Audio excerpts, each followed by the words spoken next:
میں مانتا ہوں کہ ایک بہت بڑا کردار اور رول اس میں ان اداروں کا ہو سکتا ہے جس میں یقیناً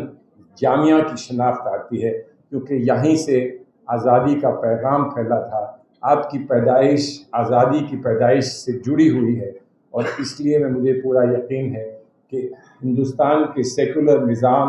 ہندوستان کے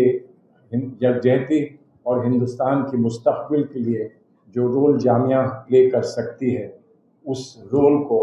آپ لوگ یقیناً پلے کریں گے۔ اور مجھے امید یہ ہے کہ اگلے سال ہم اس دن یہاں پھر ملیں گے تو آپ ہمیں یہ بتائیں گے کہ جامعہ نے اس میں کیا چال چلی،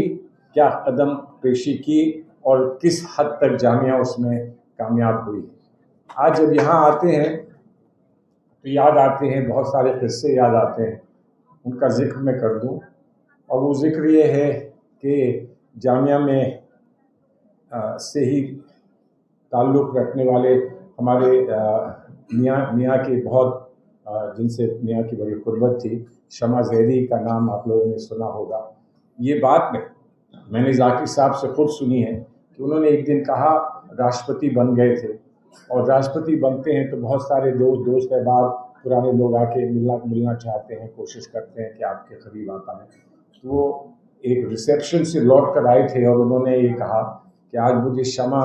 زیدی ملی تھی۔ وہ آئیں میرے پاس اور کہا، ذاکر صاحب آپ نے شاید مجھے پہچانا نہیں۔ میرا جواب کیا تھا جانتے ہو؟ ہم لوگ نہیں جانتے تھے کیا جواب انہوں نے دیا۔ تو کہا، میں نے جواب دیا، شمع بیٹی تم مجھے نہیں پہچانی، ایسا نہیں ہو سکتا کہ میں تمہیں پہچانا نہیں۔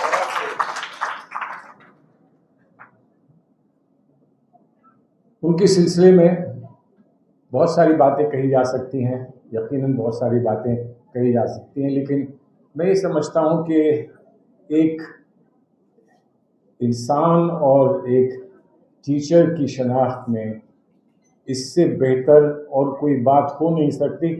ہے۔ بہت دردناک بات ہے اور بہت افسوسناک بات ہے، لیکن اس سے بڑھ کر کوئی بات ہو نہیں سکتی کہ کس نے کیسے اپنی زندگی کو وقف کرتا ہے ایک ادارے کے لیے یا ایک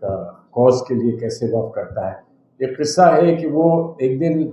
بچوں کو، پرائمری کے بچوں کو انعام بانٹ رہے تھے، اور کوئی گھر سے آیا اور گھر سے آ کے ان کے کان میں کوئی بات کہی، اور لوگوں نے دیکھا کہ کچھ چہرہ ان کا مرجھا سا گیا ایک دم، لیکن وہ بانٹ رہے تھے، انعام بانٹ رہے تھے، وہ بانٹتے رہے۔ آدھا گھنٹہ 40 منٹ جو بھی تھا، وہ انعام سارے بٹ گئے، اور جب انعام سارے بٹ گئے تو بہت جلدی سے اٹھ کر وہ گھر لوٹ آئے،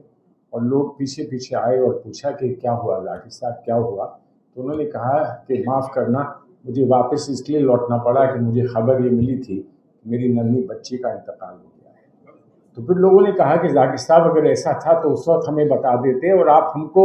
وہاں ذمہ داری دے دیتے، آپ گھر چلے آتے۔ تو انہوں نے کہا کہ میری بچی تو جا چکی ہے، ان ننھے بچوں کا کیا ہوتا جن کو میں نے وہاں بلایا تھا انعام دینے کے لیے۔ یہ رشتہ تھا ان کا جامعہ سے، اور میں نہیں مانتا ہوں کہ ہم کو کتنا بھی انسپائر کیا جائے کہ ہم کبھی کسی کے لیے بھی ایسا رشتہ بنا کے دکھا سکتے ہیں۔ سچی بات ہے، چاہے وہ اپنے گھر کے ہی لوگ کیوں نہ ہوں، اپنے دوست احباب کیوں نہ ہوں، لیکن کسی ادارے کے لیے، کسی کاز کے لیے اتنا ہم اپنے آپ کو امرس کر سکتے ہیں، اتنا ہم اپنے آپ کو کھو سکتے ہیں، مجھے لگتا ہے کہ یہ ایسا ممکن کمی ہوگا۔ بہرحال ایک آخری بات کہوں گا، اور یہ کہوں گا کہ جب ان کا انتقال ہوا تھا تو میں باہر اسکول میں تھا، اور بہت بڑا صدمہ تھا، چاروں طرف گھر میں صدمہ تھا، بہت سارے لوگ، جاننے والے لوگ آ کے اور خراج عقیدت پیش کرتے تھے۔ تو بہت سارے مضمون بھی نکلے تھے، بہت ساری جگہ چیزیں چھاپی بھی گئی تھیں، جس کو ہم لوگ کلیکٹ کر کے دیکھتے تھے اس وقت، اور کیا کر سکتا ہے کوئی انسان۔ تو اس میں ایک شعر ایک جگہ لکھا تھا جو تب سے مجھے یاد ہے، اور میں سمجھتا ہوں کہ وہ ذاکر صاحب کی زندگی کو سم اپ کرتا ہے، اور وہ یہ ہے کہ کہا میں نے کہ کتنا ہے گل کا ثبات، کلی نے یہ سن کر تبسم کیا۔ اس سے بڑھ کر اور کوئی بات میں سمجھتا ہوں ان کے لیے اور میں کہہ نہیں سکتا ہوں۔ آپ لوگوں نے جو کچھ آج کیا ہے اس کے لیے